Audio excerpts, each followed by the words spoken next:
यो भिडियो हेरौँ अनि कुरा गरौँ है त। त्यो भर्खरै सार्वजनिक भएका मन्त्रीहरूको सम्पत्तिको आय स्रोत चाहिँ के हो, यो कुरा चाहिँ हामी अन्यराष्ट्रिय क्रान्तिकारीले चाहिँ यसको जवाब खोजिरहेका छौँ र आम जनताको तर्फबाट चाहिँ अहिले सडकमा आउने अथवा सदनमा हाम्रो प्रतिबद्धता हिजो सार्वजनिक भएको सम्पत्ति विवरण देखेर चाहिँ काङ्ग्रेसी नेताहरूको कार्यकर्ताहरूको चाहिँ होसबास सबै उडेको छ।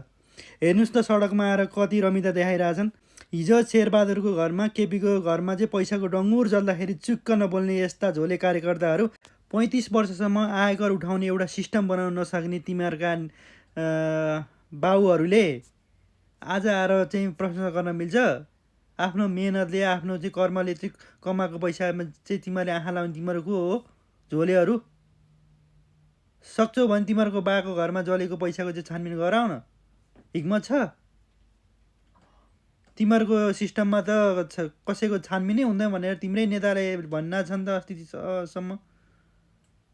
यस्ता विद्यार्थी सङ्घ संस्थाहरू चाहिँ नेपालबाट पुरै खारेजै गर्नुपर्छ के।